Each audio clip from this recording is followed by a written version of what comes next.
আমার রোল ছিল 1091, সেখান থেকে গেছে 2091। স্যার আমার ফর্ম ফিল করায় নাই। স্যার নিজের কাজটা করে নেয়। 2টা বছর যে ক্ষতি হয়ে গেল, এই বাচ্চা দুটোর দায়ভার এখন কে নেবে? আজ থেকে শুরু হয়েছে 2025-এর যে এসএসসি পরীক্ষা, সেটি শুরু হয়েছে এবং আমরা দেখছি যে এখন ঘড়ির কাঁটায় ঠিক 11টা বাজে এবং বিভিন্ন কেন্দ্রে কিন্তু অনেক শিক্ষার্থী পরীক্ষা দিচ্ছেন। তবে আমার সঙ্গে দুইজন শিক্ষার্থী রয়েছেন এবং এই দুইজন শিক্ষার্থী হচ্ছে মূলত উত্তরা হাই স্কুল অ্যান্ড কলেজের শিক্ষার্থী। তারা এখন পর্যন্ত কেন্দ্রে প্রবেশ করতে পারেনি। ঠিক কী কারণে প্রবেশ করতে পারেনি একটু তাদের কাছ থেকেই জানার চেষ্টা করব। গত 23 তারিখে আসার পর আমি জানতে পারি আমার অ্যাডমিট আসে নাই।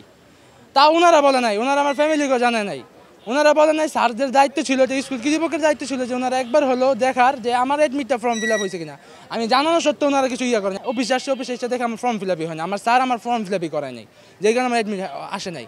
তারপর ওনারা বলছে আমাদের টাইম দিছে যে আমরা করে দিব 24 তারিখ থেকে 25 তারিখ, এই যে আজকে 9টা পর্যন্ত আমাদের অপেক্ষা করা রাখছে যে আমাদের দিবে।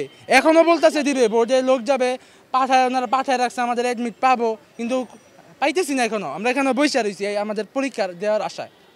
ওনারা কিছুই করতেছে না। টেস্টে সব সাবজেক্ট উত্তীর্ণ হয়েছি, পরে আমার বেতন ফ্রি সব যা আছে অ্যাডমিট ফ্রি আমি সব দিয়েছি, এখানে সব দিয়েছি, সব কিছু আছে।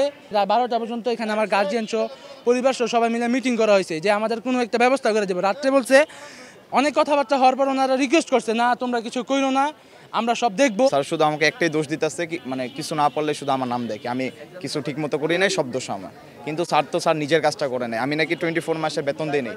আমি 24 মান্থের বেতন আমি ক্লিয়ার করছি, ফর্ম ফিল আপের বেতন ক্লিয়ার করছি। আমি সব ক্লিয়ার করার পরেও উনি আমার কাজটা করে দেয় নাই। দ্যাটস ওয়াই আমি দিতে পারলাম না এইচএসসি। আরও 1653 জন 93 জন পরীক্ষা দিতেছে, ওনাদের সবারটা দেখলো, আমারটা দেখলো না।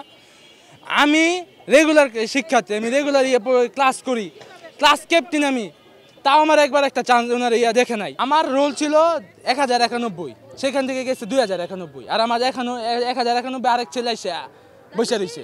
বলছে যে কোনো মিডিয়া বা কোনো কিছু কোনো জায়গায় আপনারা জানাবেন না, এবং চিল্লাপাল্লা করলে আশেপাশের লোকজন জানবে, স্কুলের একটা বিশৃঙ্খলা সৃষ্টি হবে। আর আপনাদের বাচ্চার দায়িত্ব আমরা নিলাম, যেভাবে হোক বেলা 10টার মধ্যে 10টার ভিতরে আপনাদের বাচ্চাকে আমি স্কুলে ঢুকে দিলেই হলো। উনি ক্লাস টিচারে সাসপেন্ড করে আমাদের কি দিল উনি?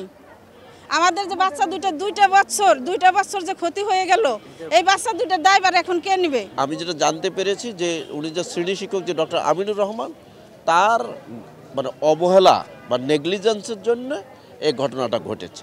তো সেজন্য আমি জিজ্ঞেস করেছি যে আপনারা কি ব্যবস্থা নিয়েছেন তার বিরুদ্ধে। এইরকম একটা সেন্সিটিভ ব্যাপার, যে ছাত্রদের লাইফের ব্যাপার, তারপরে তাকে অলরেডি তারা এখান থেকে সাসপেন্ড করেছে সাময়িকভাবে। যদি গার্জিয়ানরা যদি আমাদের কাছেও কোনো অভিযোগ দেয়, আমাদের এন্ড থেকে যদি দেখার যে আমরা দেখব যে আমাদের আইনিভাবে আমাদের যে ব্যবস্থা নেওয়ার প্রভিশন আছে, আমরা সেভাবে ব্যবস্থা করব।